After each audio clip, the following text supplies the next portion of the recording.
We are a judge for our prefecture in, I believe, I want to say, the one that we always have a hard time pronouncing.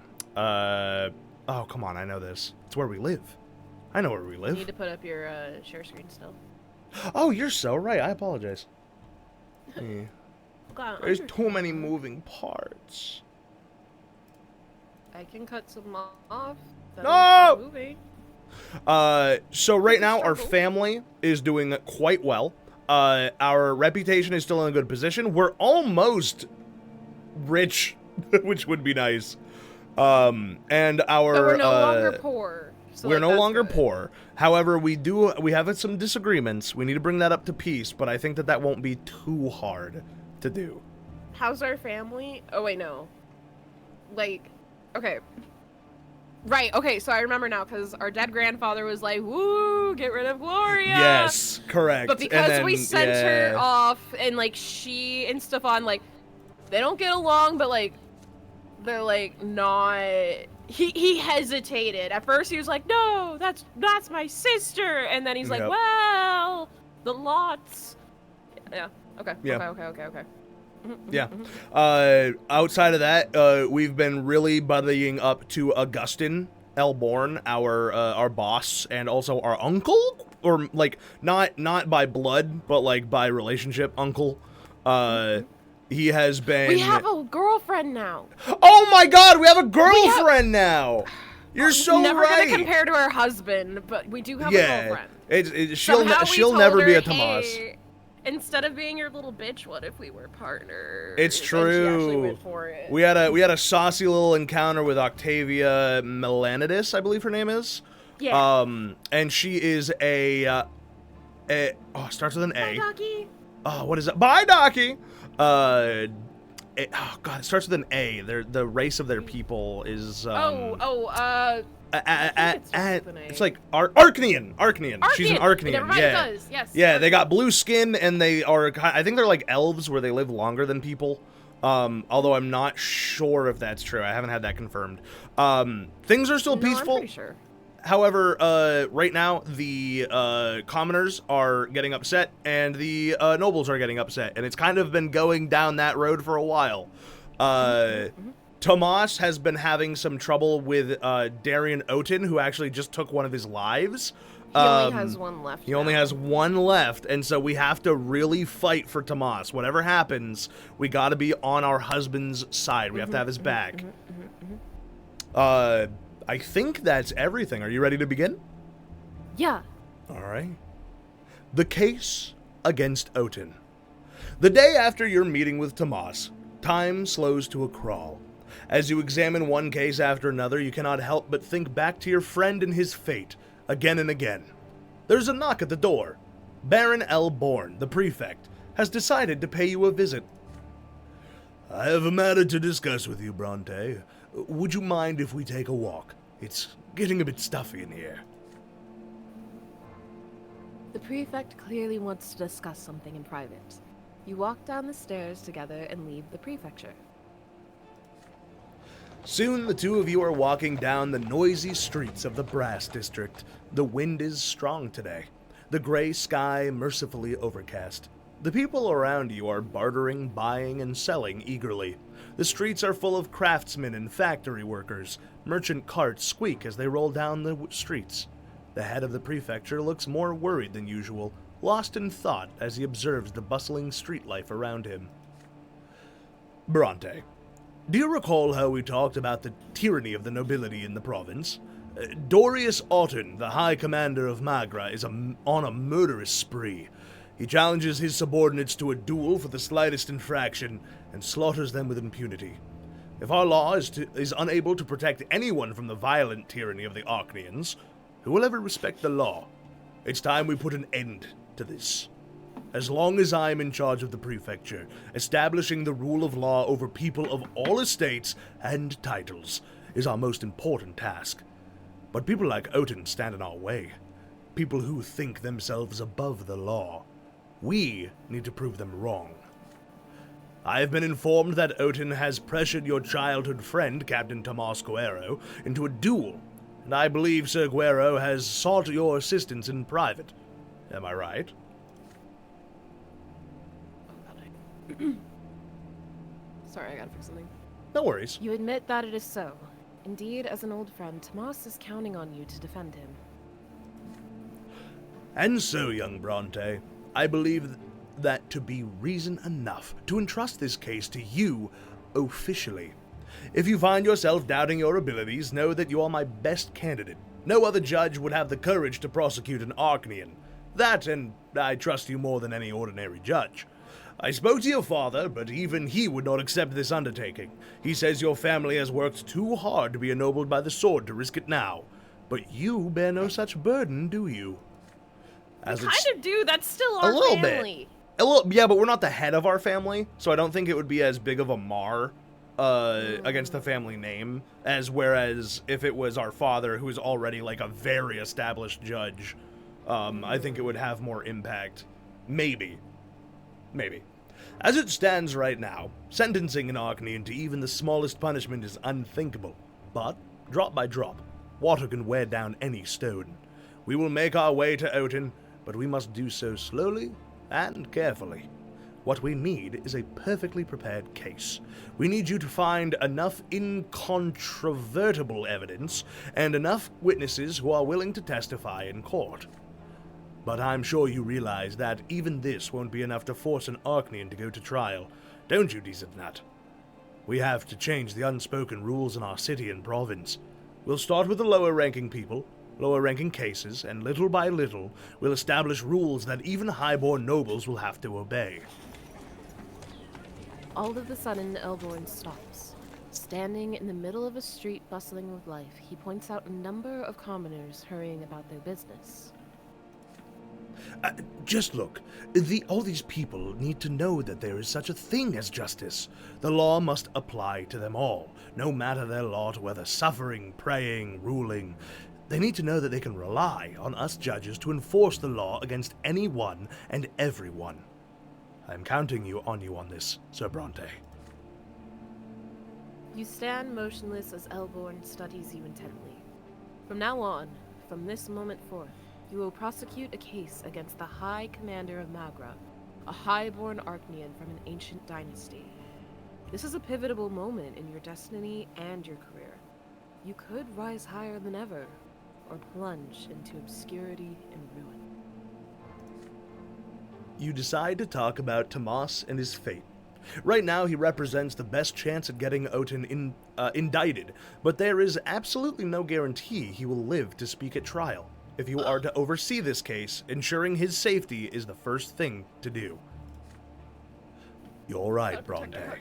Dude, I would literally stab every Archnean, including our girlfriend, if it meant keeping Tomas Guerra safe. She's not that great. She's not that great, and frankly, neither am I. I'm willing to spill blood for that boy. Yeah! You're right, Brante. We need Tomas Guerra to see this to the end. But remember, this is about more than just your friend and his fate. This is a matter of law and justice for the entire province. The peril to Sir Tomas's life is great indeed, but if you openly defy the High Commander right now, your standing will surely suffer. You could find a safe shelter for Sir Tomas, away from Oten, but if Tomas remains in the city, he might be of use when you're looking for Oten's other victims. I realize you are looking for a way to rescue your friend, but right now we must use all caution, lest our entire cause suffer. What say you, Deezth Nut? What is your plan? Ooh. So taking him into custody would lower our reputation, but with up the our... family. Oh, with our family. Yeah, Ooh, I don't love that. No, I don't either. What does sending him out do? I think if we let him That would roam put him in freely, he dies. Yeah. He dies if we do that, so no. We could use some willpower. However, our career and willpower will go down. What is our... If I go to... Which is it? Is it occupation? It's got to be under family, right? House. Oh, here we go. So, okay, so if we lose it, we will be tarnished. We will go down another spot. I think we lose, Do we lose reputation or do we lose it in our job? Because I thought we were losing like our jobs. No, this that's one. Not the same as the family, right? This one is the family's reputation, like the House of Brante. Okay, yeah, no. I'm looking more at the sending him out of Anazot. Out to Anazot. So that would be willpower and career, which I think we can get career is gonna have to take a hit regardless because we're about to take on Archnians. Mm-hmm. So I feel like we're gonna lose a point in that no matter what, and I'd rather lose it in favor of saving our husband than anything else. But I will say, if we send him out, we won't have him for helping find people to go up against Sir Otin. Like, if we send him away, we will not be able to talk to him anymore until the trial is over.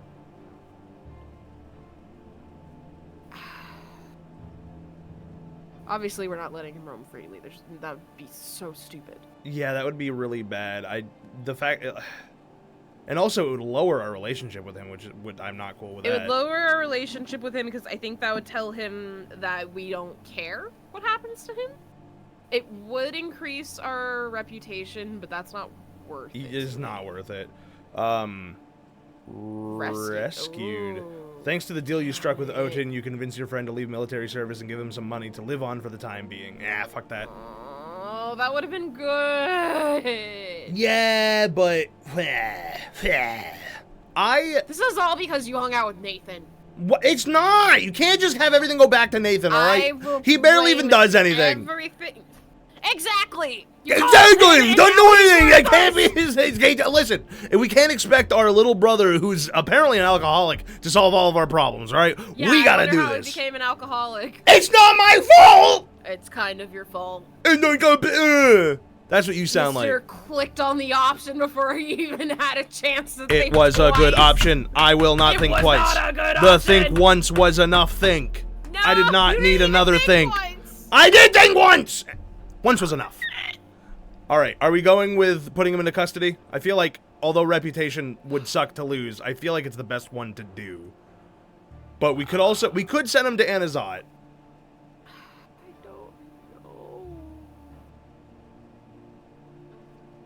I don't know. Why are you making me choose? I want to hear your opinion. My opinion is I want my husband to live. Well, you got two options to keep him alive.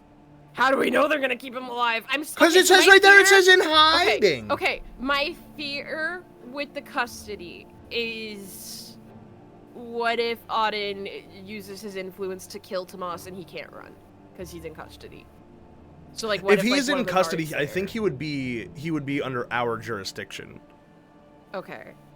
That's my thought process. However, I think the reason why we would lose reputation with our family is because people would see it as like, oh, he's protecting Tomas. Okay. Like because it would be like protect our husband. All right, custody it is. Yeah. Okay. Now that I understand better, custody it is. That's my best understanding at the very least. Deezth Nut. Sorry. Ah! You inform Elborn that you have a plan to protect Tomas, but the prefect needs to not know the details. It will be safer for everyone this way. That it will, Brante. You're the only one who truly knows how to help your friend. Proceed then. My only request is that you remain within the law at all times. You assure the prefect that the law will not be broken. On the contrary, it will be enforced with prejudice. I will leave that to your conscience then. We should get back to work. Begin preparing the case at once. Back at the office, you send a note to Tomas's address. A brief request to visit you at the prefecture as soon as possible. He returns to your office that evening. You have not seen him for just one day, but he looks a decade older. It pains you to see him so downcast. I love my husband! I want to kiss his tears away. But you have news. Otin is well on his way to being punished for his crimes. You're building a case against the High Commander of Magra, and Tomas absolutely has to participate in the trial as the main witness and tell the whole truth about the lawless tyranny of the haughty Archnian. Haughty. Upon Haughty with a body. These words, Tomas stands tall again. You spy a wicked spark in his eyes. A glimmer familiar from the years when you were both young. Yeah, it's the zing. It's the zing because I love him. It's the zing. It's for the them to beat the zing. shit out of each other's children. My oh my, the Brante boy next door wants to put an Ognian behind bars. Well, count me in, buddy. I'll bear witness, all right. And I'm gonna have myself a good rant about that highborn bastard. You ask your friend to pace himself for now. First of all, Tomas needs protection against Auden's harassment, and you have a plan for that. You will start building a case of illegal dueling, but introduce the facts in a different way. It will look like Tomas was the one who initiated the duel, and you will personally sentence him to a term in prison and temporary revocation? Yeah. Revocation? Of the sword. This way, Auden will be unable to reach Tomas or challenge him again. Tomas will remain safe for several months. I love it when my husband is safe for several months. Yeah. You want to put me in jail? Isn't that too much? How's that going to affect my standing in the Legion? But my only alternative is dueling Alton again. Okay, alright, do what you must. I'll put my trust in you, even if it means spending a couple of months behind bars. It shouldn't be any worse than our barracks anyway. I love it in there. There's so many stinky men. They can make wine out of... Actually, Yeah! I don't know how that works. Tomas, you can make wine in your toilet. I don't know if they have running water, but if they do, you can make toilet wine. They do. I doubt they do, no. I'm gonna head out. You guys have a good stream. Have a good one, Delta. Thank you so much for joining us. That settled, you write an order to imprison Captain Tomas Giro for inciting a duel with his superior, Sir Dorius Auden. All that is left now is to summon the gendarmes and have them seize Tomas's sword and take him to prison. You calmly watch your friend being put in shackles. He manages a sly wink before being led out of your office. Tomas, don't fucking risk shit like that. Come on. Now Captain Guerrero should be locked in a dark cell and kept safe and sound by the prefecture. Not even an Arcanian High Commander has the power to pull get to him there.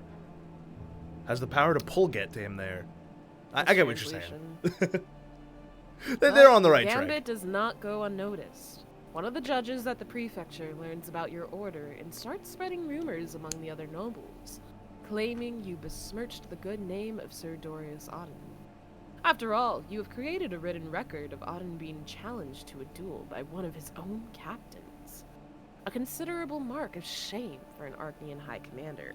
Wow, so we didn't even, like, get in trouble. Like, our reputation didn't suffer because we were, like, protecting him. It was, like, a completely different fucking thing. Which is very funny. The nobles are talking about it now. This will surely attract Odin's unwanted attention to the case and make your work as a judge more difficult. Yep. But look how scheming we are. We're so scheming. I'm so scheming. Ooh. Auden's case, year 1141. You have been entrusted with a case against the noble and influential Arcanian, the High Commander of the province. He is accused of violence against his own legionaries.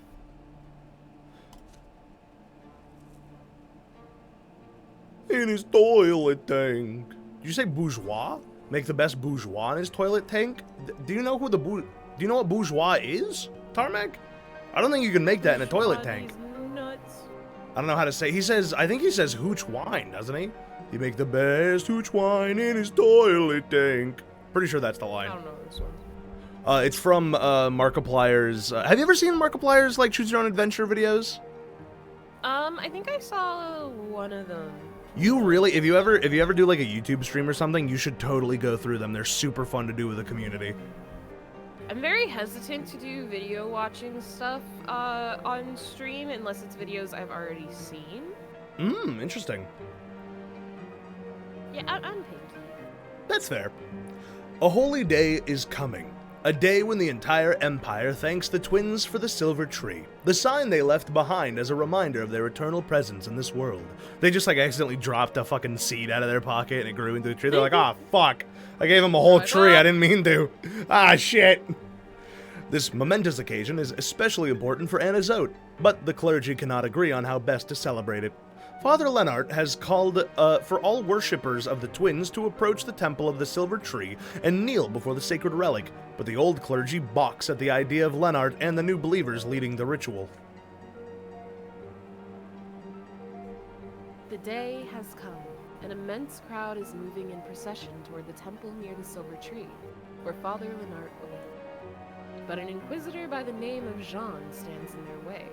She strikes a defiant pose. Confronted by a member of the Holy Order of the Inquisition, the procession reluctantly stops.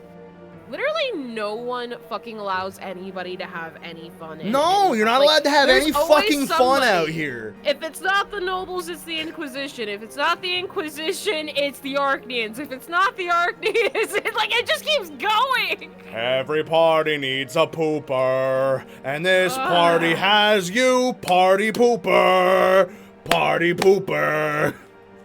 Sorry. People, turn back. Those who attend Lenart's rite will succumb to the new faith. Those who reject the lots will defy their divine design. You're about to bring the wrath of the gods down upon us all. Open your eyes! Go back to your homes and pray to the twins. Go pray at home like normal people. Go pray, you thine little bitches. Thine? Me when I'm mine little bitches. The procession wants to move, but the people are confused. Until Father Lenart himself walks out of the temple to meet Jean face to face. Oh shit, Pope, fight, Pope, fight, Pope, fight. Pope, fight, Pope, fight! People of Vanisalt, no one has the right to deny you the sacred right of worshipping at the tree. Not even the Inquisition. Is such a denial not more likely to provoke the wrath of the twins? The Inquisition must know that the new faith does not seek to challenge or to defy the twins. We are merely trying to correct the mistakes of those who came before us. We do not anger the twins. We merely vex those who refuse to accept the dawn of a new age. Honestly, kind of correct. It's true. He's kind of... The new faith? Girly pop.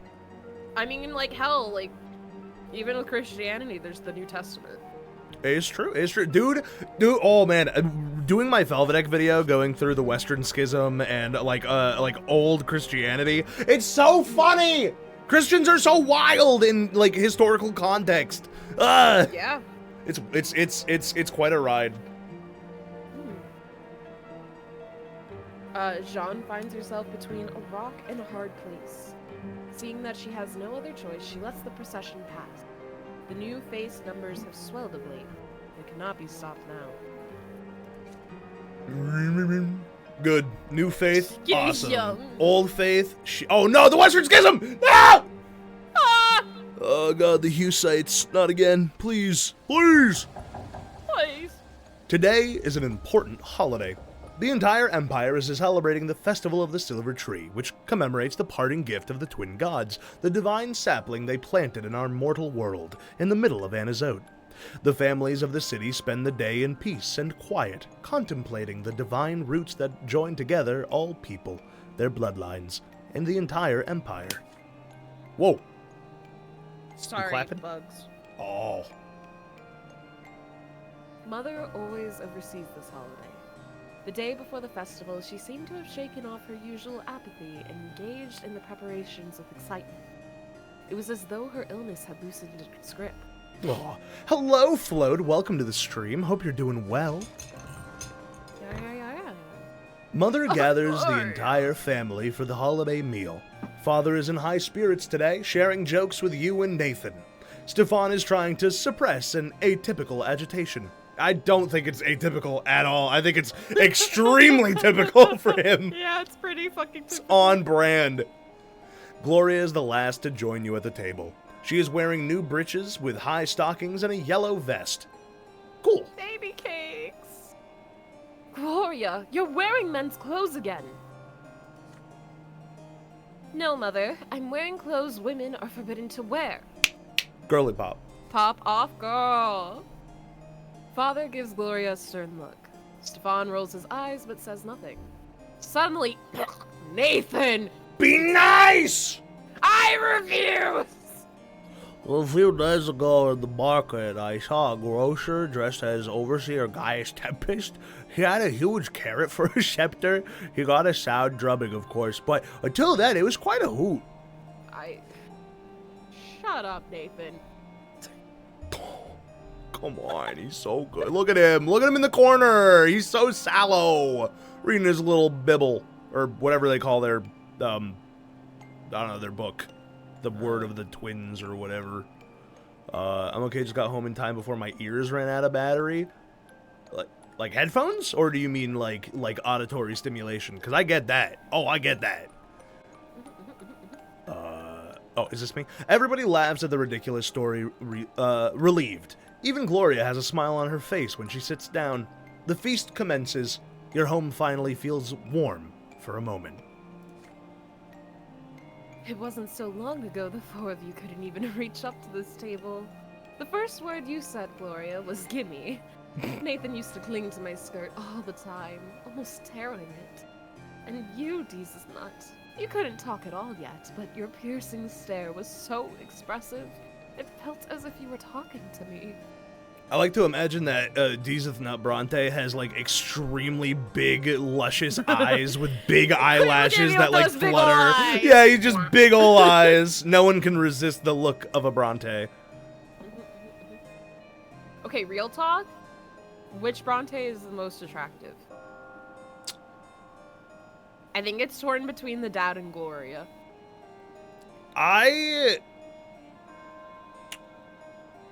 That's a good question. They're all kind of ugly to me. Gloria's not ugly! She's a sweet'em bobeatums, but I wouldn't exactly say she's my type. I don't know. She's my sister in the game. I can't see her as anything other than sister. However, Can Daddy we at least Brante. agree that Nathan's the most ugly? I don't know. Stefan looks fucking whack to me.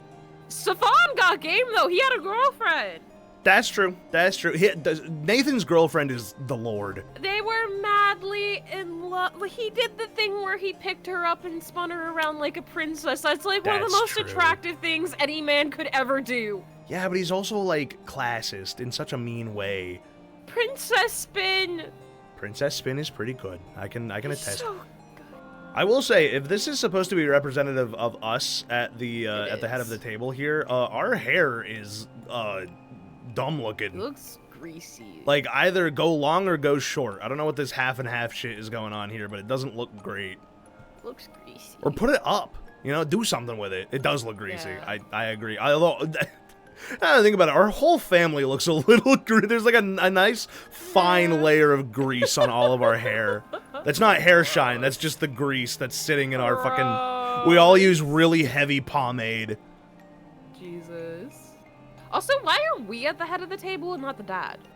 I think this is supposed to just be stylistic so that they don't have to show us and that it shows our whole family. But I assume it's because it's a religious holiday, so maybe he's joining everyone at, like, the table to be like that, and then there's just not enough space for us. Because we don't have the high chair. No one's in the head table chair. This is just the other side of the table. We're at the foot of the table. Yeah, we're at the Tootsies. Yeah. Who is this? I think it's you, but I could be wrong. Mother looks at Stefan and suddenly grows quiet. When I met Stefan, he was already 3 years old. He was so serious and a smooth talker to boot. I remember that he had a music teacher, but he was too shy to play in front of me, so I used to listen from the next room. Aww. Ooh, Stefan's face twitches. Your elder brother rises and moves to the old harpsichord. His fingers fly gracefully over the keys.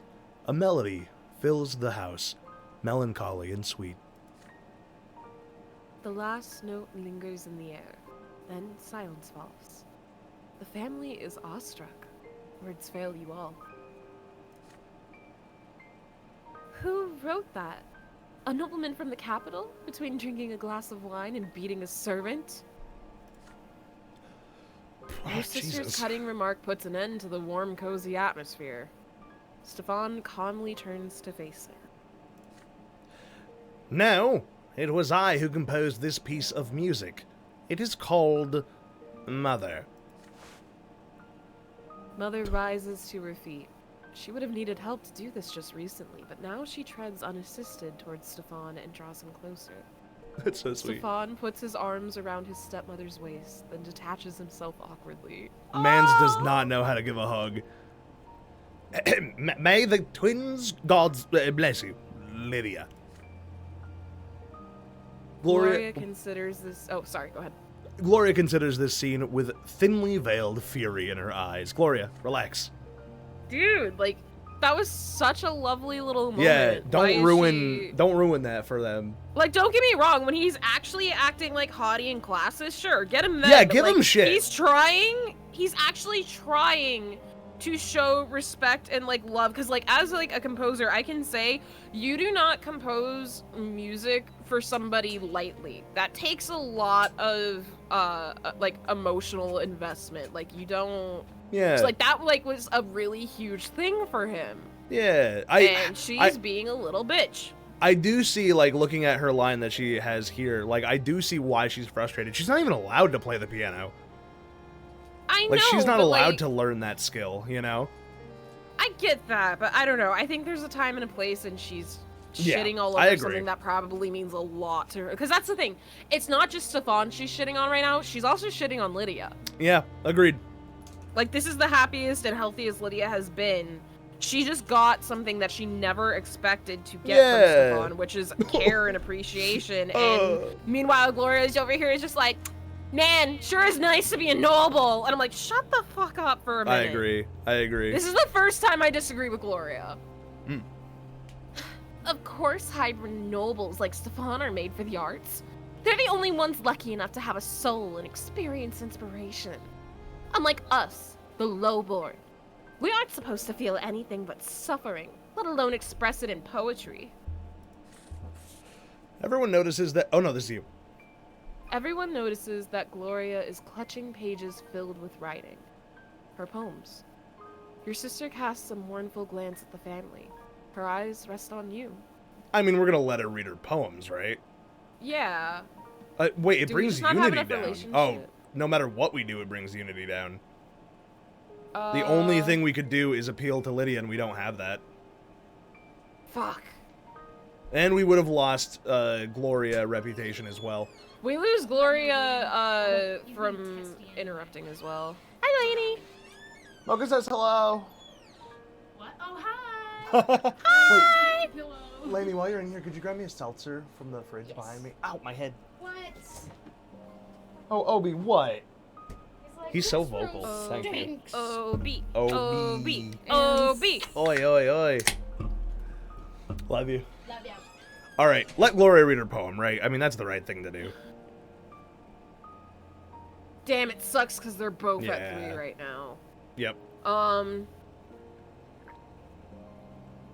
I just think it's the right thing to do. I mean, both suck, so we might as well do the one that's nice. Go ahead.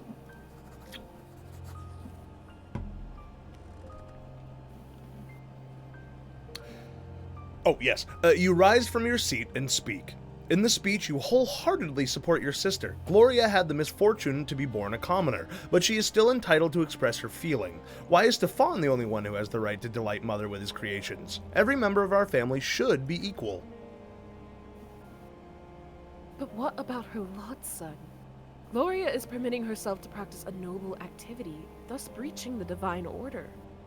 I'm about to fucking smack your divine order upside the head. Shut up.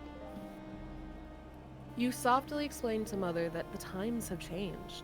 Nowadays, art isn't just a pleasure for the nobles, it is also a trade piled by many commoners.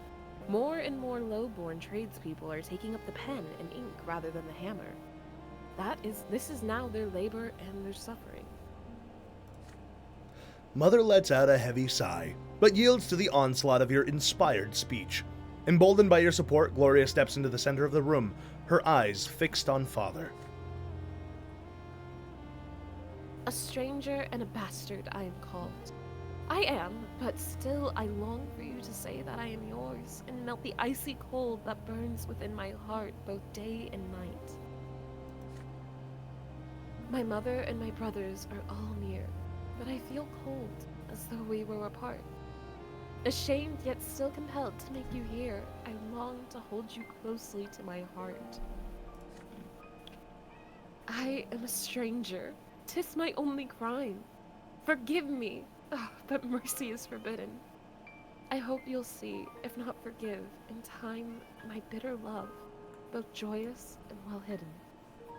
Sorry, Obi is making a fuss. He wants attention. Obi, Obi, Obi, Obi, Obi. What, my sweet son? My sweet boy. Oh my god, my sweet boy. Your sweet cheese. Get out of here. Not on the desk. Okay, there we go. Father stares at her in bewilderment. Gloria, Stefan springs to his feet and leaves for his chambers, slamming the door behind him. Yeah, it was still rude to do that. I'm not gonna lie. Yeah. I don't feel so well. Nathan, son, please help me to my room. Mother leaves the room leaning on Nathan's arm. The celebration is cut short. Okay, so I would like to get some more back with Stefan to make up for that. Agreed. And I think we'll get a chance to. I think letting her read the poem, like, the poem was good, and I do think it needed to be heard, but again, like, she just time she and made place, something dude. about, yeah, she made something about her that didn't need to be about her. Obi, do you want to sit in my lap, bud? What do you want to do? Obi. He's just kind of climbing around. I know, he's just... He wants to dance. Make him dance. You want to dance? He's got some wiggles. Papa, He does not want to dance. You want to wiggle? He's got one foot up. He's like, please. Dance to the music, little creature. Oh, get out of here, little buddy. Whore.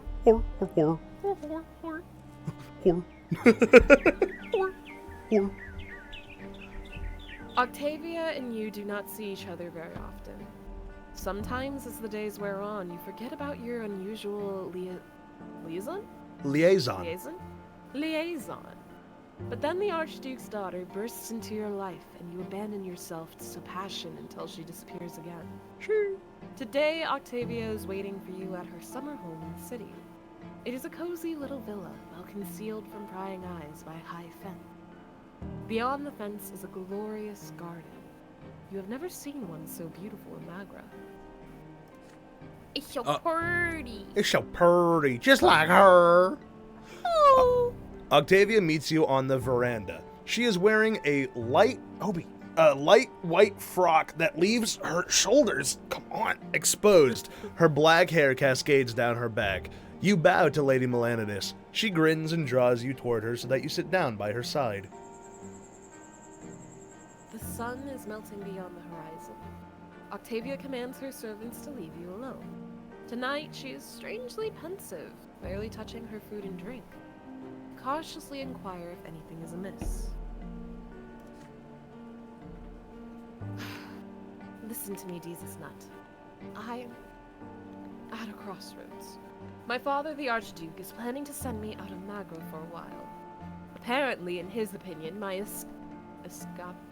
escapades, yep, are bound to cause trouble for our family. Oh, sorry. How dare you? Octavia stands up, towering above you. Her eyes burn with a menacing flame. I am the daughter of a great family of Melanides, an Archnean born at the peak of the world. All shall tremble before me. Isn't that so, Deezth Nut Brante? I guess. But before you can reply, Octavia abruptly lowers her head, downhearted. I am not free. Just like you, my dear human Brante, I have a duty to my family, to my blood tie, to the Empire. My whole life, all I've ever done is fulfill obligations created by others. She says while dressed lavishly with a fucking tiara. Yeah. I have no aspirations. Everything is preordained. What the world is like, how I ought to live. Again, lavishly. Yeah, your lot sucks, bitch.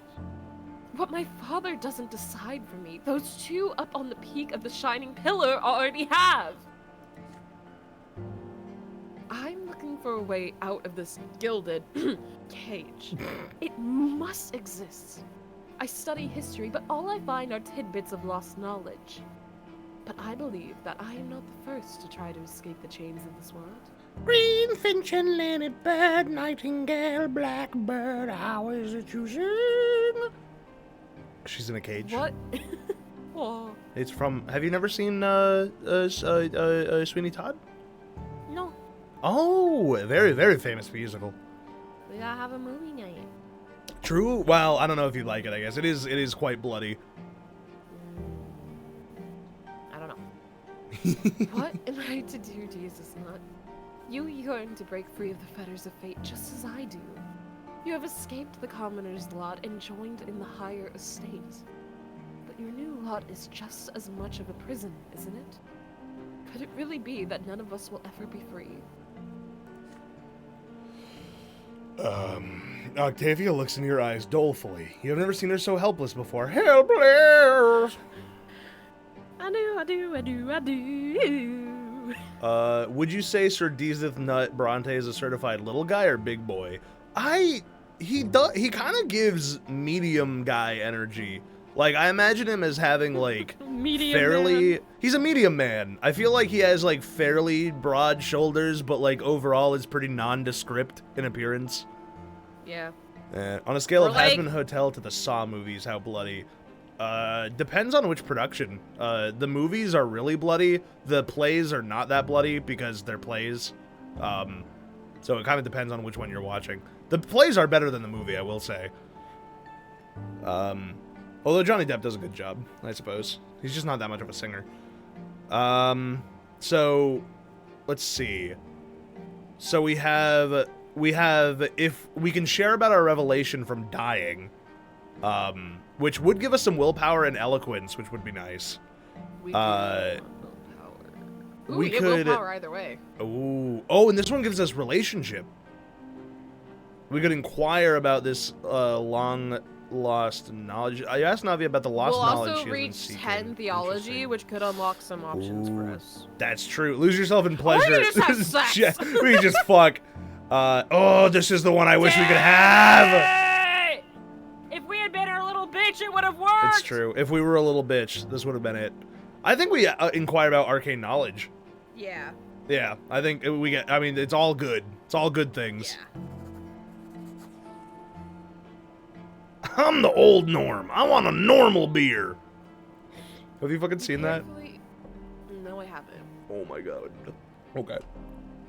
You carefully inquire about the lost knowledge Octavia was speaking of. What is she trying to find in these ancient manuscripts? Octavia responds with a playful smile. She takes your hand and leads you into her chambers. There, under the flickering candlelight, she covers you with a semi-transparent gold-covered veil. Then she puts a mysterious mask of the same color over your face. Don't speak. You'll understand. Let me in. Octavia entwines her fingers with yours and starts singing.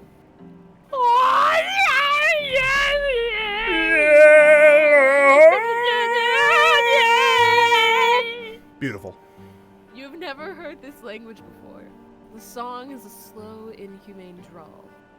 At first, nothing happens. You listen to Octavia's song, watching the glimmer of the candlelight on her face and the walls of her chamber. Everything is gently shifting. Damn, these shrooms hidden though. True. And when she cometh near, fear not, but hasten not toward her. Octavia's lips are not moving. The words seem to take shape inside of your head by themselves. The skin of your limbs has taken on a different hue. Now it is blue like that of the Arcanians. Who is sitting opposite you? Octavia? Yourself? You cannot tell anymore. Everything has become one. The world fades away and then shatters. Your bodies, the walls, the rooms, the buildings, the city, everything grows pale and dissolves into light. All of it, the lots, the empire, twin gods themselves, is but a dream. Oh my god, we're going meta. Ah! And you have wandered through this dream all your life. You come to your senses in the dead of night in Lady Melanidis' bed. She's lying beside you, asleep, naked. Her black hair spilled across the pillow. You run your trembling fingers over her skin. Octavia is sleeping soundly. Yippee! That didn't explain anything. Nope, that didn't explain shit. She's like, here, let me just take you on a trip. And then that's it. She's like, shh, here, eat this mushroom. Don't worry about it. We're like, woohoo! Woo! Wow, the colors are changing, dude. This is crazy. I feel like I understand religion now. My mind has been opened. For real, for real, for real. For real? FR. This is you. Is it? Yeah, I just read. But news from the capital quickly reaches over every corner of the empire. Jarian and Flavius, the heirs to the throne, have left the Emperor's palace for the province of Monia, which is ruled by Great Chancellor Agarius Monrogue. The Great Chancellor has accused the Emperor's court of harboring malefactors conspiring against the imperial heirs. This is why he has offered them shelter and safety in his own impregnable citadel. The common people are particularly worried by the news. They take it as a sign that the Chancellor is seeking to solidify his power by holding the heirs hostage. If this continues, Monroe could coerce the Emperor into revoking the imperial law, thus depriving the common estate of any and all rights. Oh my. That hits a little too close to home. I know, right? All hope for reform in the empire has vanished. From farmer to rich industrialist, the commoners are growing desperate. In your province, the authorities are trying their best to put the people at ease. The magistrate of Anizad has made a speech from his balcony to the excited crowd below. Oh, God. Remy Elverman. Trust in your emperor, good people. The imperial heirs of the future of the Great Tempest dynasty. The emperor has made the wise decision to send them far away from the scheming court. Great Chancellor Monrogue will take good care of them and keep them safe. All glory to the Empire. All glory to the Tempests. Okay. Alright. I'm so glad that this is fantasy and that politics are fine. Politics are fake, actually. Ooh, chapter peacetime ends soon. Examine possible chapter endings to check which way you are headed. To achieve the goal you've chosen, you'll need to meet all of its conditions by the end of the chapter. Oh, shit. We have Protector of the People. We have not... so we need Justice really bad. Yeah. Faces the Court of Honor would be to betray Augustine. We don't have that. A Knight of the Serpents. We don't have that. Broken Chains. We don't have that. Or we could just die. So we want Auden to be sentenced. Yeah, so we just need to work on Justice. Like, that And is we our need- most important stat right now, to get that ending. Okay. You are walking up the marble stairs that lead to the doors of the prefecture. The sword of the younger twin, carved from stone, looms above the doors. Just as the case of Dorius Auden now looms over you. Preparing this case will take many long months, or even years. The words of a prefect Elborn are evidence enough of that. And time and again, you will ask yourself, are you ready to see this case through to the end? Mocha, I have a question. How the fuck can there be a younger twin? I mean, one popped out of the womb first. From who? These nuts. You're so right. Never mind. I don't know why I'm questioning. Yeah. Why Father would you meets- question it? This is our lot. Father meets you at the stairs, and judging by the dour look about him, news of your most Wait, which recent one of case has already reached him. Which What's one that? of us is the younger twin? Because we're both 25. I think You're in technically December, so- me. You're the younger twin. I'm a little baby boy. A little baby Little guy. boy. Little baby boy. You're December what? December 17th. I'm a Oh Sagittarius. my god, our birthdays are 17 days apart. Oh, wow, that's cool. Wow! Wow. You were born very shortly after I was. It's true. Wow. Judging by the dour look about him, news of the most recent case has already reached him. Son, I didn't want to discuss this back home. Elborn is our friend and I stand by him at all times. But he's dragged you into something that is far too dangerous. I'm not going to repeat your grandfather's mistakes, so I will not tell my son how to live his life or what to do. But I ask you, Please consider our family. Would it be worth it to let us come to harm, even if the triumph of justice and law is at stake? There are already rumors at the prefecture. They say you're getting ready to summon a highborn Archnian to court. Soon these rumors will spread beyond prefecture walls. You and I are both Brantes. Perhaps we ought to stay away from something so dangerous. Some battles are too ugly for us to win. You can always slow down the process and bide your time with routine paperwork. Avoid attracting unwanted attention. This way, your career and your family honor would not be at risk. Trust me in this, son. Rather than making a selfless sacrifice, we can achieve far more through tireless service for the good of the law. But what about our husband? What about our husband, though? Yeah, sorry, we are in love. And it's not with the blue woman. It's true. You promise Father you will consider his words.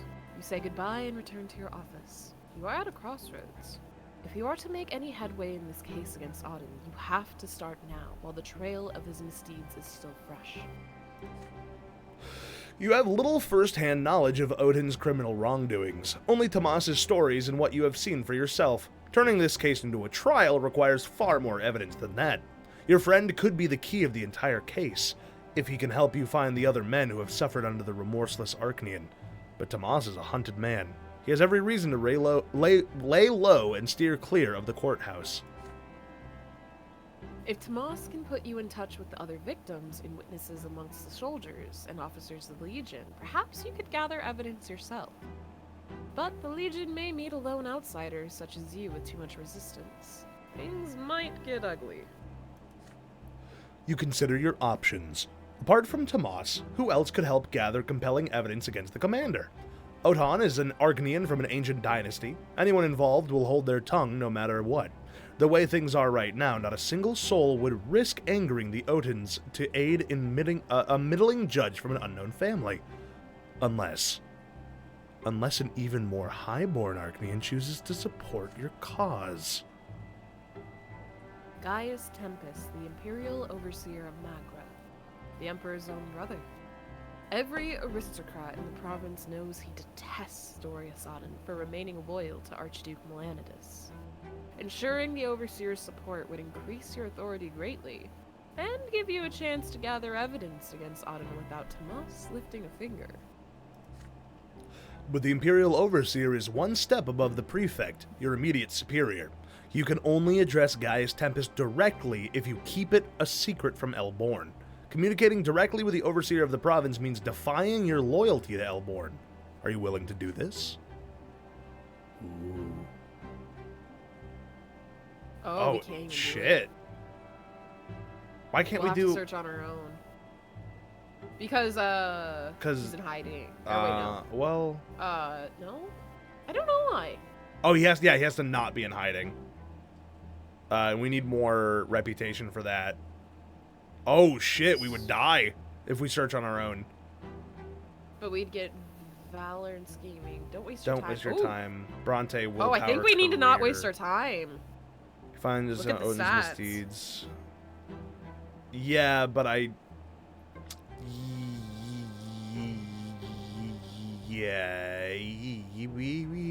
feel like getting evidence against Otan is so important. Like, so important that I'm willing to die for it. Okay, so if we do that, do we get evidence? Yes, we will. We get the evidence of. We get the destiny consequence of getting the evidence, but we will be killed in the process. I mean, we've only died once, right? We've only died once. Okay, actually, let's do it. Yeah, we still have a freebie after this one too. Hmm? Let's do it. Fuck it. Yee. Yee. I wonder who's gonna kill us. Make out with a hottie called Death. Woohoo! You decide to gather the evidence entirely on your own. You begin investigating the crimes committed by Auden without anyone else's support. You start with the Imperial Legion. After plenty of inquiries, demands, and threats, you finally get a list of Otan's other victims. List in hand, you go to the Armory of Anizat. There, you meet the Legion officers who have already met a lesser death in a duel with the Archnian. All of the nobles of the Mantle, ennobled only recently, young and full of potential to serve the good of the Empire. They're all anxious to avoid getting challenged again. For many of them, another duel would be their last.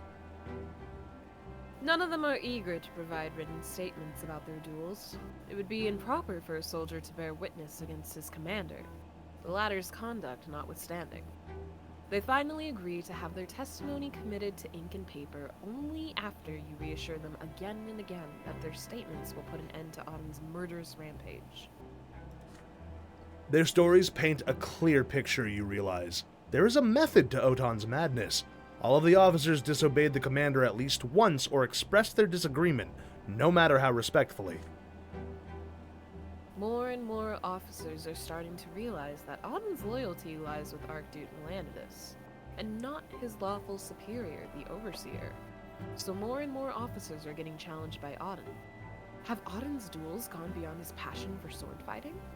Were they just an excuse to eliminate any suspicion of his treason? Once all the officers' statements have been collected, you make your way back from the Legion barracks as the sun sets beyond the horizon. The night grows dark. You hear a sudden thundering of boots. Several bulky silhouettes emerge from the dark behind you. You quicken your pace, and the strangers break into a run. You turn around and draw your sword. Your pursuers encircle you as they draw theirs. You stand ready to defend your life. The strangers attack. Their faces are concealed, but their fighting style betrays their Legion training. You abandon any hope of launching a counterattack and focus on defense, somehow deflecting every single blow. Then you see an opening and dash towards the nearest home, your back now safely pressed against a wall. The assassins get closer and form a half circle around you. You have nowhere to run now. You meet them with a flurry of desperate slashes, doing everything you can to keep them away.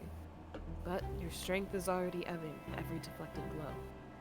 Then, finally, you are felled by a blade in the stomach. Ouchie!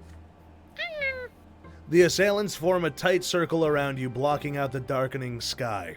Then you hear a gruff, unfamiliar voice. We've got a message for you, sir. Mind your own business.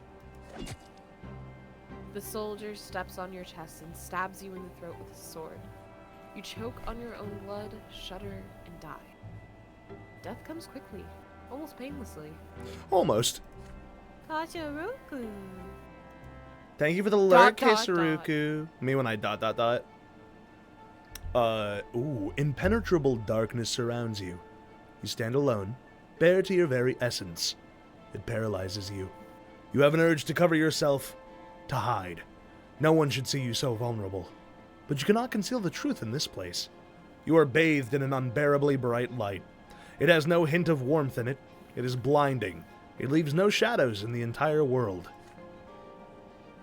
It is the light of the shining pillar itself.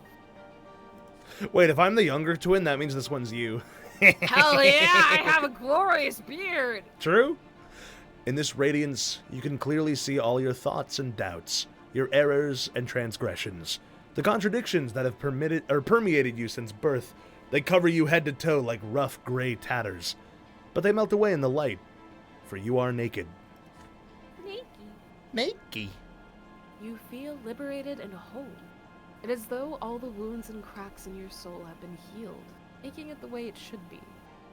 It is as though the scales have fallen from your eyes. You see the true shapes of things now.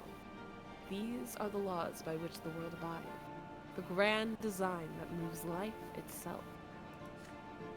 You tread a path that is barely visible in the blinding light, giving shape to everything. In this light, you see the infinite complexity of the world, from the tiniest leaf to the enormity of the empire. And this world maintains its balance by virtue of the law that was embedded in it during the act of creation. Ahead of you, two figures are waiting on the path. They are gigantic, many times taller than a man. The elder holds a lash, the younger a sword. The younger gazes at you sternly, coldly. You kneel obediently before him and lower your head. The god raises his sword above you. This is divine retribution. There is no law without it, nor can there be. Every action has consequences. This is what shapes the world, making its very existence even possible. In this moment, beneath the gaze of the merciless god, you comprehend the law that binds the entire world together. Which manifestation of law will you live by? Definitely not Lot. Yeah, so... Not Empire, probably. Yeah. I'd say family? Would that get us some unity, do you think? This is the law that has been with you since the day you were born. Your family is a model of the world, a tiny universe, and it belongs to you just as you belong to... I actually do kind of like that. What do the other ones say? We might as well read them. Yeah, cause is your life's work shapes the world, and thus you influence the great law itself. Embodiment of the law, or you defy the design of the gods and the laws that bind it together. I would say cause, yourself, or family. I'd be happy with any of those three. Yeah, your embodiment of law you have made in accordance with it. You have been made in accordance with the divine design.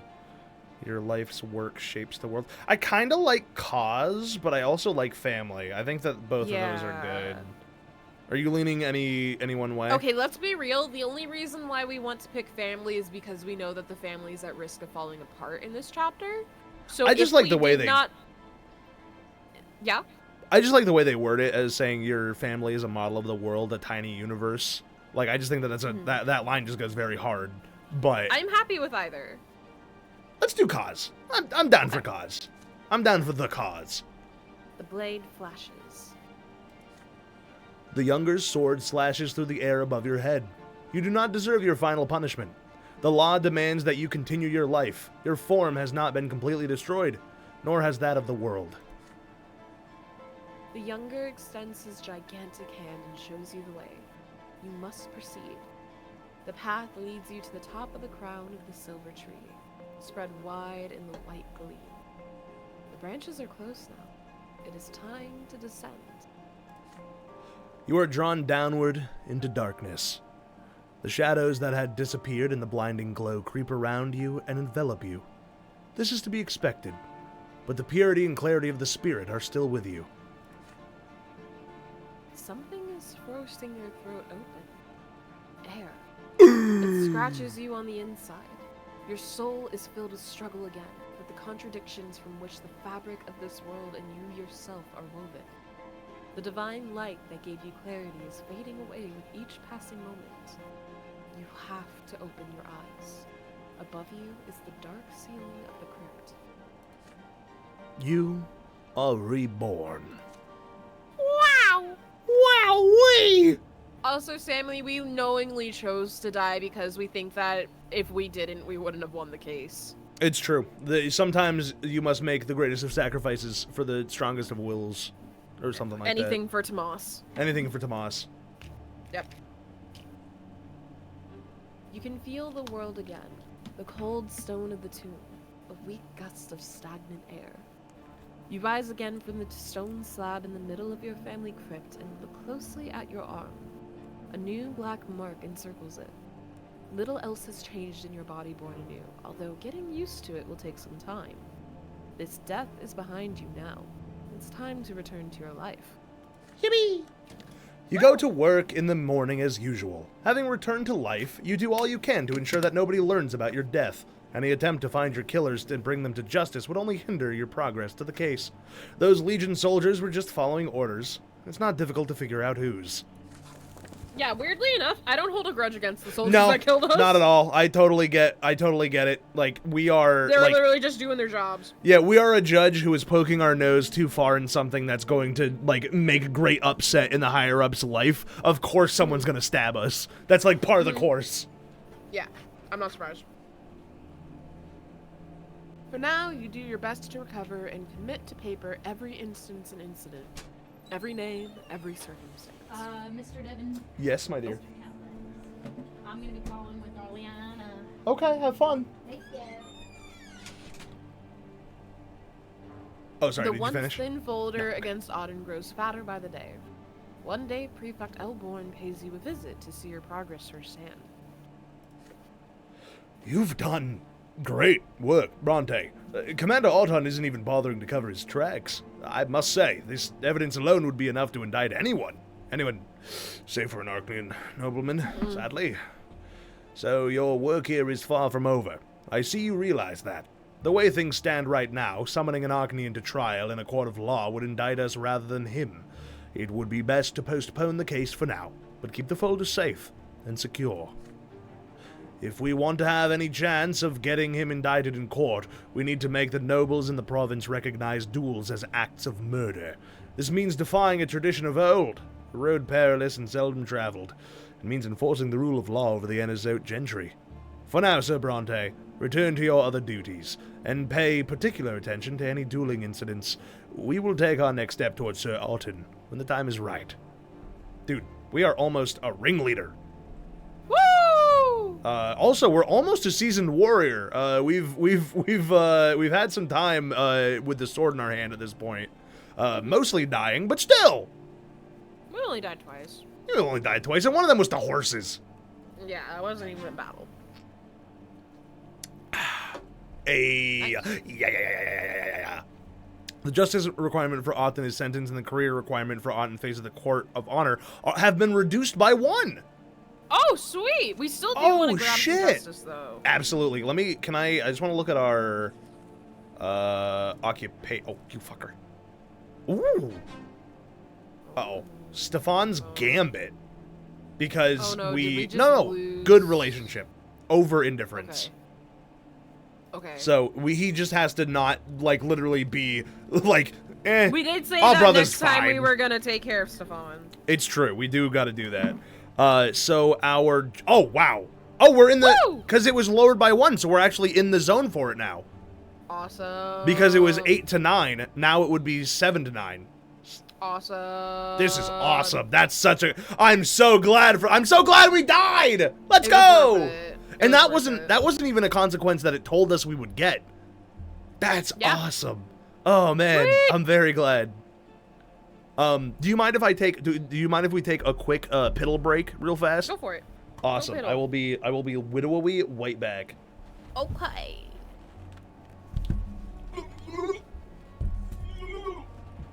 Making paper stars. And then I have to sew my pants. And I don't know how to sew, but I have a hole in my pants. And I've been very brave, and I've worn these out in public for like a couple of months now, despite the fact that it's there, just because I didn't have other jeans to wear instead. So I'm gonna try to learn how to sew that. That way people stop seeing my butt. Except they don't see my butt. They see my thigh. Because one time I went to the lake with my dad, and I saw a nice little place to sit on the rocks, but I had to jump over the fence. And there was fencing over the rocks. And my dad was like, "Don't do it! That's stupid! You're going to get hurt!" I was like, "Ha! Fuck you, I do what I want." And lo and behold, the second I sat down, I got cut by the fence. And it ripped my jeans open. And I like wrapped my jacket around my thigh. So that way my dad would never have the gratification of knowing he was right. Of like, what, he being was cold? right, Sarah. You were right, Sarah. I always think about the fucking Hamilton cover of that song now. He was God. right, Sarah. Hate Hamilton. No, I don't hate Hamilton. I love Hamilton, but like I hate Lin-Manuel It's so good. Miranda. It's so funny. It makes me laugh. I don't know why, but that picture of him where he was trying to like do a cool picture, but he looks like he's just like about to like shit himself. I don't know why, but it's circling again on Twitter. So like Let's every time I open go. my feed, I see this stupid man who looks constipated. This stupid man. Stupid man. Whose read is this? I think this is me. Okay. You have hardly found any time for family matters this year. Love No! that show. The events taking place in the city keep you busy at all hours. Tonight you come home extremely late, but the fireplace in the sitting room is lit. By the fire, you see Stefan with a glass of wine. Your elder brother has been waiting for you. You take a seat in the chair by Stefan's side. Your brother keeps turning his glass with his long fingers. Deezth Nut, we need to have a talk about Gloria. She flatly refuses to behave as she ought to. Her antics are ruining our family's reputation. If this situation persists, nobility of the sword is out of question. Brother, I do not wish her will, but we have no right to sit idly by. Regrettably, Good. yes, I am drinking a seltzer water.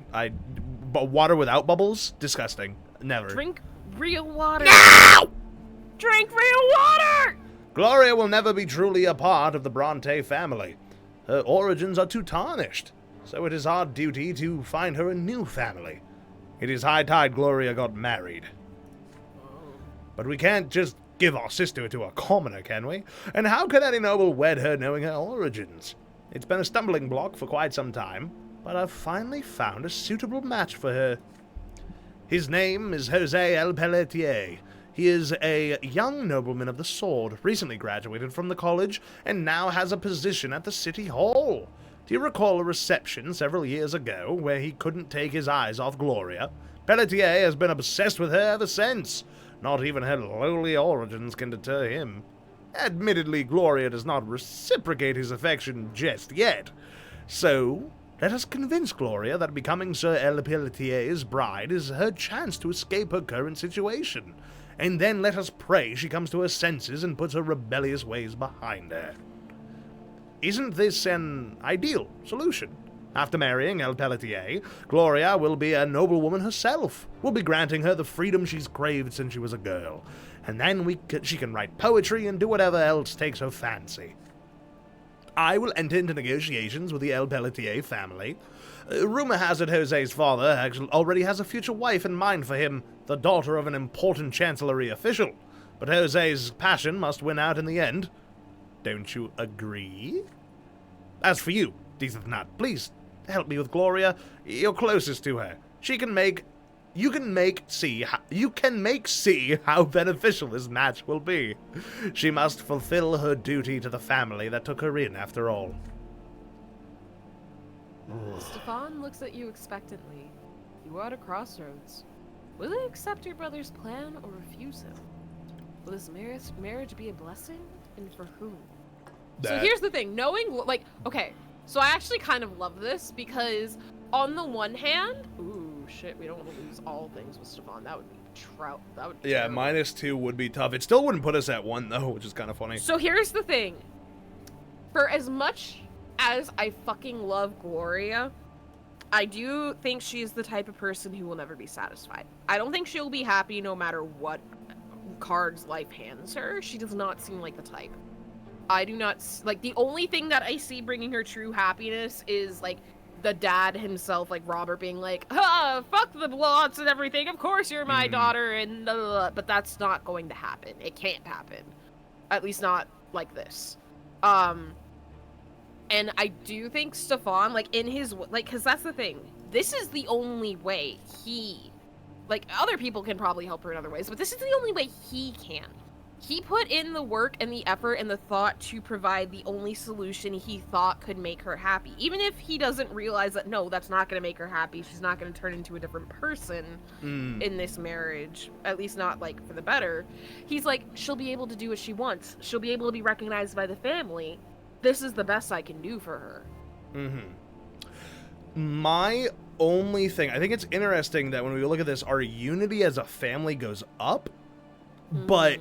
And I feel weird trying to put someone into an arranged marriage, but I also know that we're not forcing her, especially if we're going to be the ones talking to her. We can probably be a little more, like, chill about it. Like, this is not us saying, yes, Gloria will be wed. It's like, yeah, we'll try.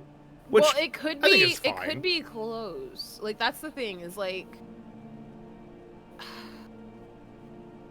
Can we see what, like, the outcomes are for the story? These are the outcomes. No, but, like, there was, like, the chapter ones that show, like, the, like, outcomes of, like, yeah. That's in Destiny. Let's see. Family outcomes. Ennobled by the sword, we need reputation. For that. Heir of the family, would just be Stefan dies, and we're ennobled by the sword. Favored overseer, glorious bloodline, or a family of means. Family falls apart is just horrible unity. Mother recovers, which we need unity for. How do we get Gloria adopted? That's all I want. Yeah. Family at peace or secret plot with Gloria. I wonder if... Because look at what she's doing there. Look what she's doing there. Oh, no, that's Brante. Never mind. I thought that might be a, No, that's guy. Robert. Yeah, that's Robert That's Brante. the dad. Yeah. Family at Peace is... Oh, wait, here we no go. secret plot for Stefan. Okay. Family at that's good to Peace know. No secret plot with requires anybody. no secret plot with anyone. And not having Gloria be betrothed. Okay, so that helps a lot. Yeah. We now know. Refuse Stefan. We're gonna have to work really hard to make Stefan happy in the future. Yeah, but... I agree. But this also, luckily, does not put us in a bad relationship with him, even now. It loses 2. It loses 2, but that puts us at 2. I think we're at 4 or 3. So no, it we're put at us to 2 right 1. now.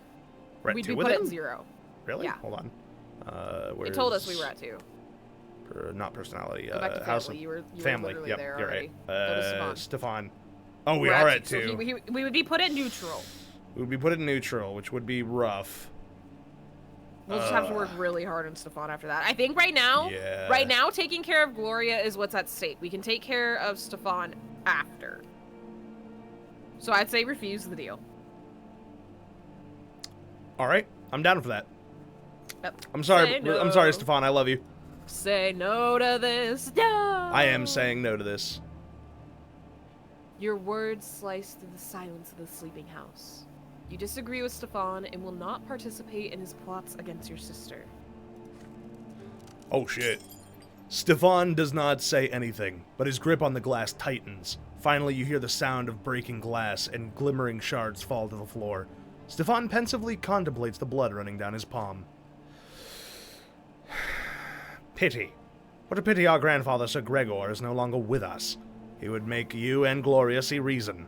Neither of you is capable of grasping what family and blood mean. So I suppose I must bear this burden alone. Stefan leaves the room.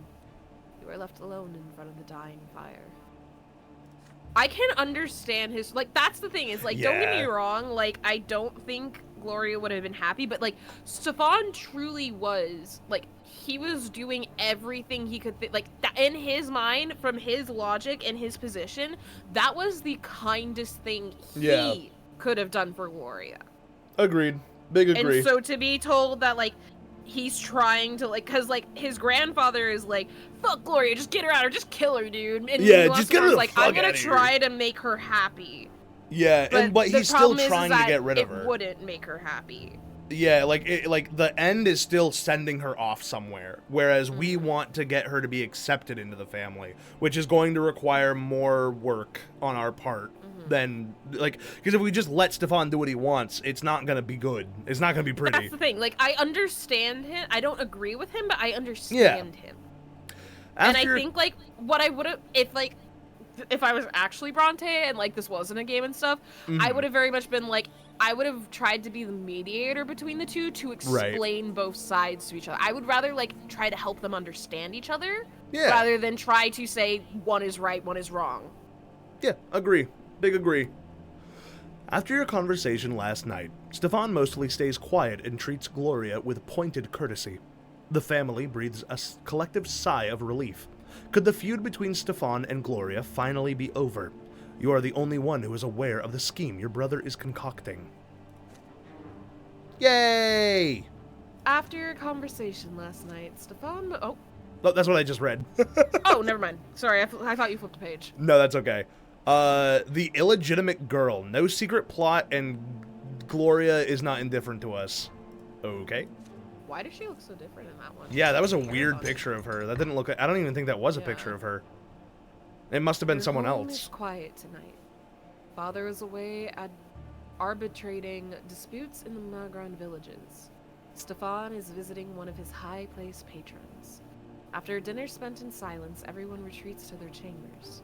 You are about to retire for the night when Gloria calls out to you. Yes?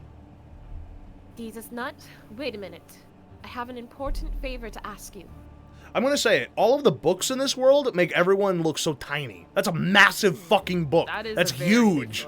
It's so big. The one that Nathan has is also, like, absolutely comically large. Oh, this is you. Oh, your sister leads you to her longtime refuge, the library. Here, in the shadows between the bookcases, you will not be overheard. Brother, I wish to speak with you before Stefan returns. His scheming is becoming unbearable. It's beyond Sir Robert's power to stop him, let alone Mother or Nathan. You're my only hope. You shrug. Yeah, it is what it is. It is what it is. All families argue from time to time, but every quarrel has to end sooner or later.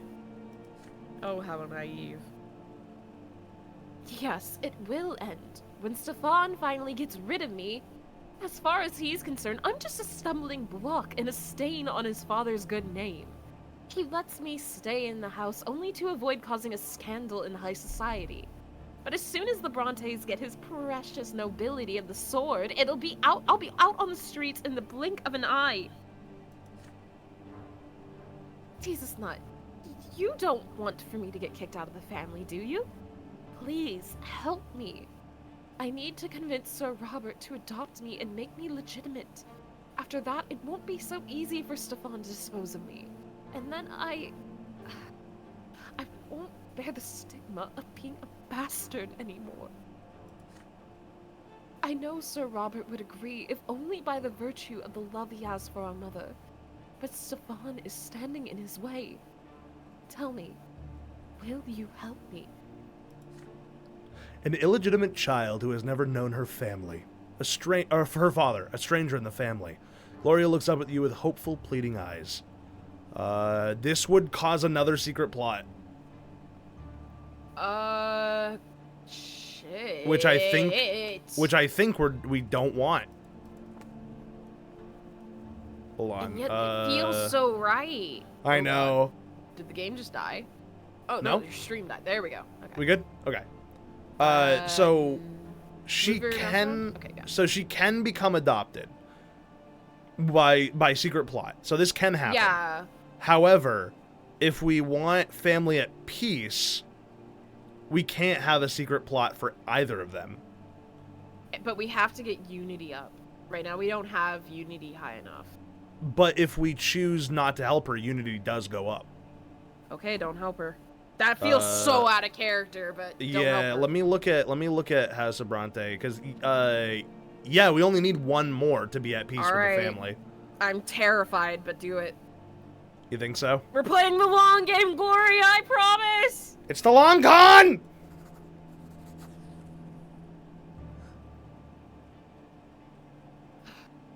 You refuse your sister. The world doesn't work the way she would like it to. She is a commoner and an illegitimate child. Why pointlessly revolt against it? Gloria is demanding too much from Sir Robert. Adopting Gloria as his daughter would be too dangerous. The Brante family's position is precarious enough as it is. You will not scheme to pressure your father or Stefan into this. What if we don't metagame and play how we feel? I mean, it gives us a Destiny tab for a reason. I'd like to have some semblance of narrative cohesion to what we're doing. With this game, you are supposed to metagame just a little bit. Yeah, I feel like not metagaming at all would just end up with us getting a bad ending. I've been told that the game is pretty hard. We would do that if this was like let's just fuck around and find out, but right now we're genuinely trying to get as far as we can. Yeah, I want to see the end of this game, because I'm not going to do another playthrough, because it's a very long, like, if I ever read through this again, it'll be, like, on my own time. Like, here, I want to get, like, a good ending. It's very long. Yeah. Every word you utter makes Gloria flinch as though she was struck by a lash. Her empty eyes wander around the room, avoiding yours. Yeah, no, this is heartbreaking. I shouldn't have opened my heart to you. This is my predicament and mine alone. Good night, brother. Ah, she'll get over it. Ah, she still loves us. You go back to your bedroom. Craving the oblivion of sleep? Yes. But you keep tossing and turning relentlessly. Will your words compel Gloria to give up her plan?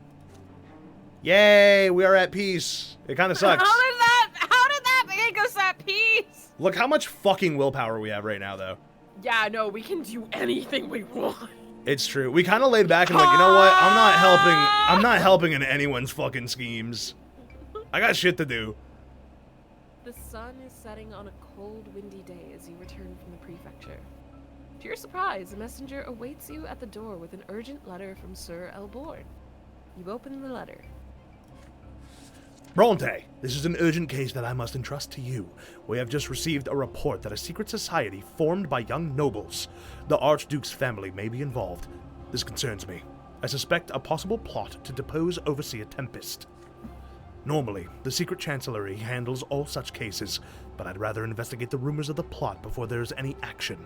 Preventing unnecessary bloodshed and disgrace would be prudent. You are to investigate this matter as soon as possible. The gendarme tracked down a suspicious nobleman by the name of Alexis L. Lance. Based on his confession, a meeting of this society will be held tonight. Unfortunately, this is all we were able to learn from him. The L. Lance family is of too high standing for more thorough questioning. Fortunately, all members of this secret society wear masks when attending meetings. We have acquired L. Lance's personal mask and will ensure that he is late to the meeting. You should be able to impersonate him quite easily. You are to attend the meeting tonight and learn as much as possible about this secret society.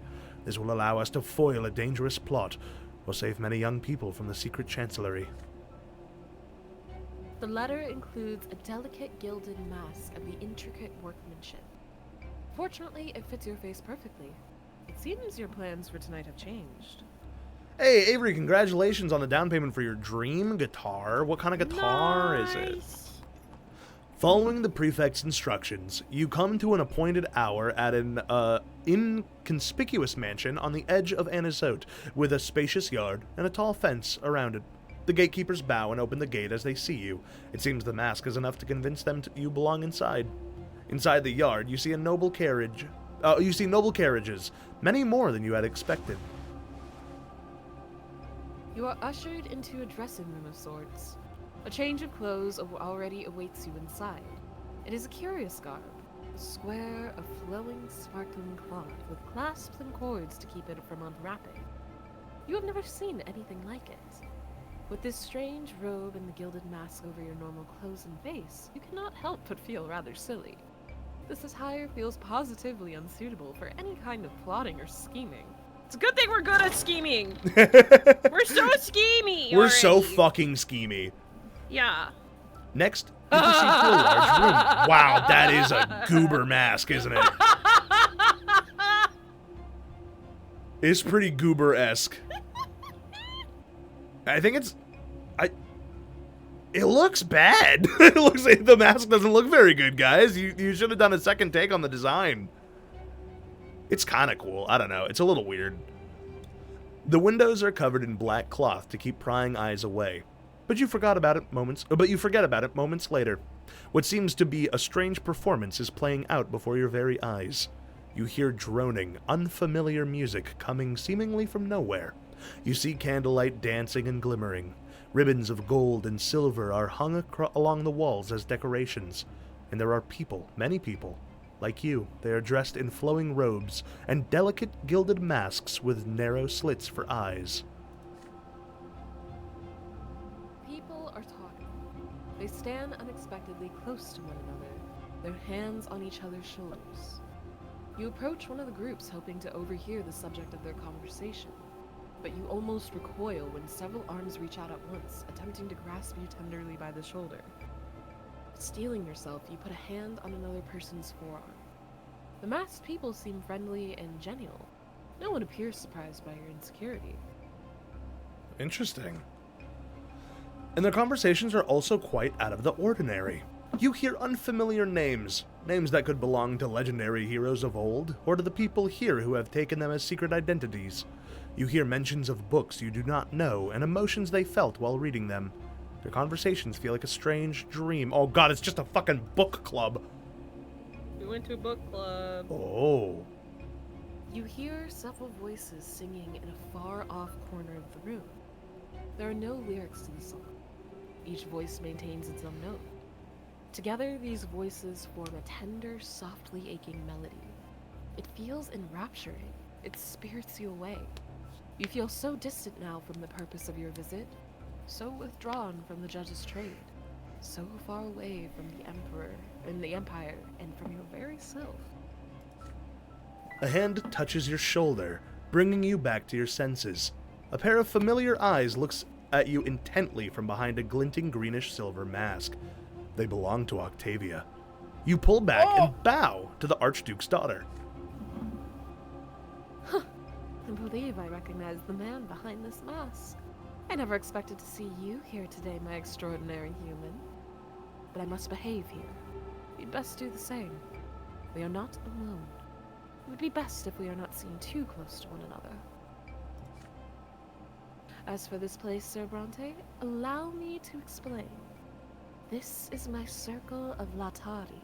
And before you ask, no, we do not plot, nor do we scheme. We have removed ourselves as far as possible from such Machinations. Machinations. This place is a little world of our own. A brief respite from tradition and noble customs and other such fuss. Our gathering is but a pretense, a game of make-believe. We pretend we are neither nobles nor citizens of the Blessed Empire, nor humans nor Arcnian. But the Latari, do you know what this word means? No. I would not be surprised if you have never heard of the Latari. These days of the people of Latari are mentioned only in rare historical works. Long before us, in an age when this land was fertile and green, the Latari lived upon the land that would become Magra.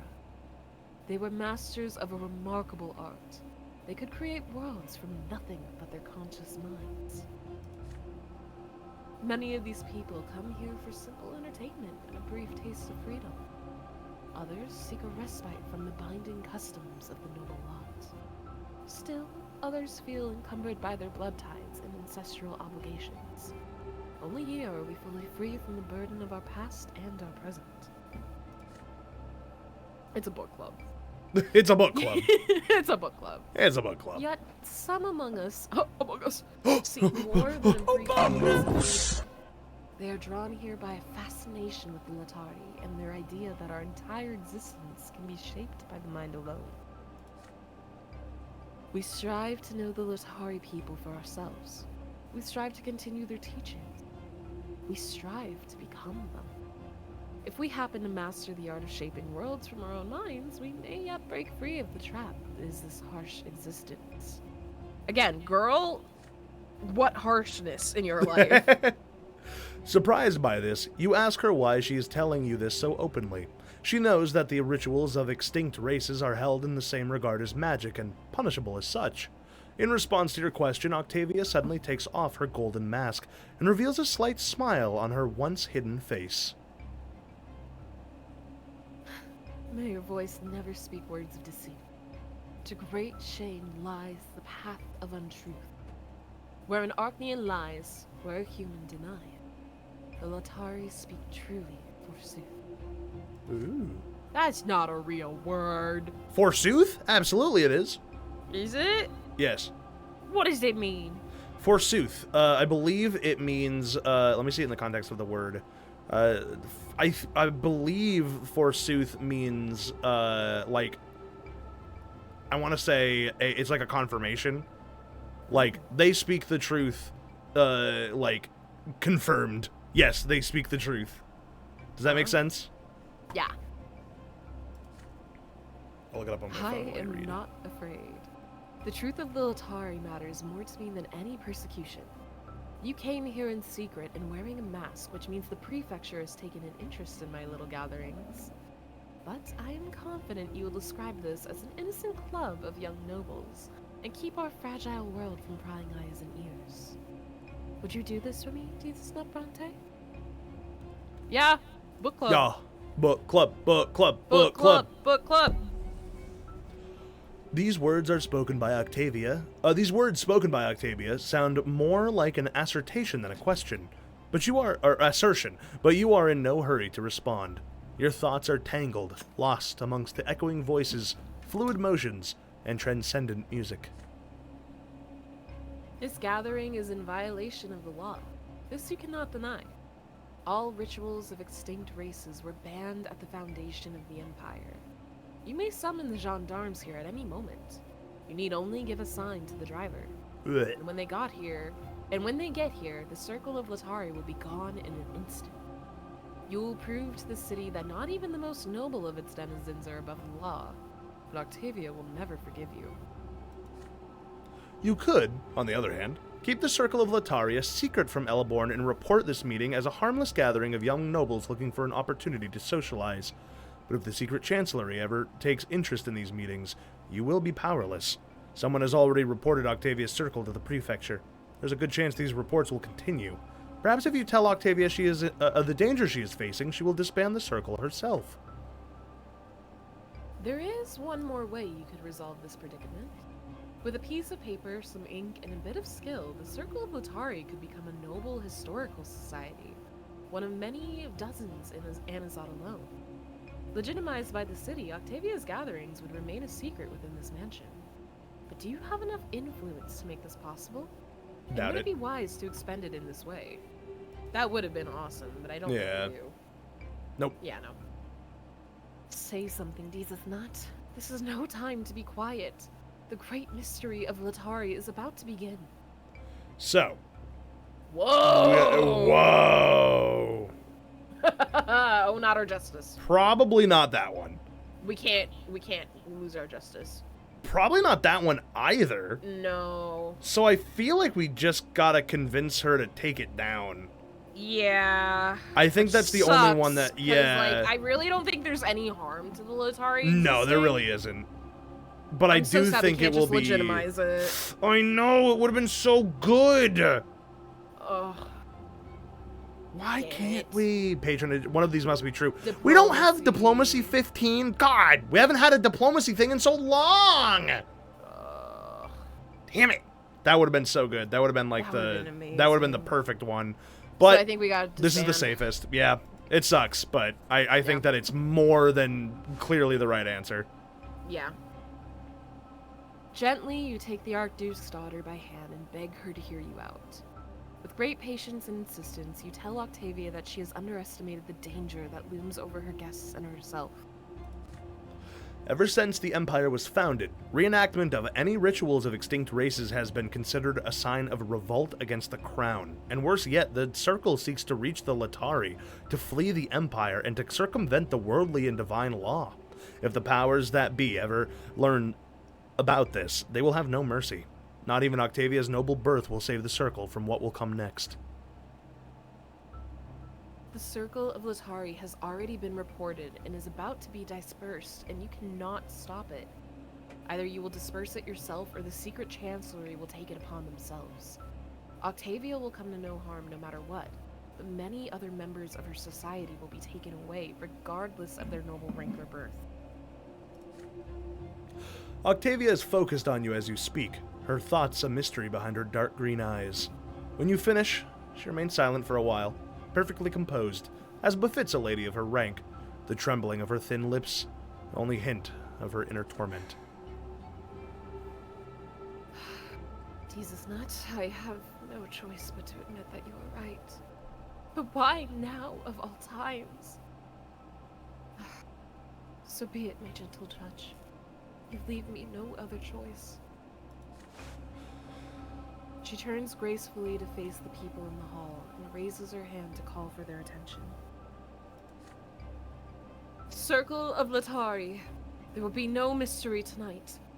Our meeting will have to end before its time, and there will never be another. I am your leader, and I demand that you forget forever everything that has happened within these walls. That is my word and my will. Leave this place, never to return. The guests exchange. Oh, go ahead. The guests exchange confused glances. They begin taking off their Latari masks and robes. You now recognize many of them as the offspring of respectable noble families residing in Anazot. Octavia, meanwhile, turns to you. That is enough, I hope. Congratulations. You've just ended a dangerous plot against the Empire itself. As for me, I will continue on my own. I no longer need the other as much as I did at first. Octavia cuts her speech short. She looks at you intently. But this is only my concern and my responsibility. Farewell, Deezth Nut. It will be a long while before we meet again. I have much to do on my own. She's got some scheming going on. Oh yeah. You report to Elborn the morning after that his concerns were well founded. A group of young nobles had founded a secret society that sought to reenact the rituals of long extinct races, but you convinced them to put an end to their dangerous practices. Wisely done, Brante. Far better than taking on every powerful noble family at once. We'd never have been able to punish them all. But you've managed to disperse their so-called circle, at the very least. The common folk will now see that we aren't going to let younger nobles break the law. The age of equality under the law still remains distant, but thanks to you, justice has taken one step forward in Anisant. I will say this. For as harmless as I do think that group was, it very much would have been like a privilege thing because for sure. I doubt if that was a group of commoners that we would have gotten to, like, the society. Yeah.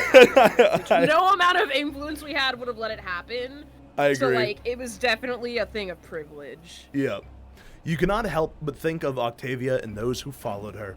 They dared to reject their nature, lot, and birth in an attempt to become something else entirely. But in the Empire, there is no something else. As for Octavia herself, she has disappeared from your life for the foreseeable future. She seems to have vanished from the social circles of Anisant since that night. The Archnean has never been one to share her plans with you. Your encounters with her have ended as abruptly as they had begun.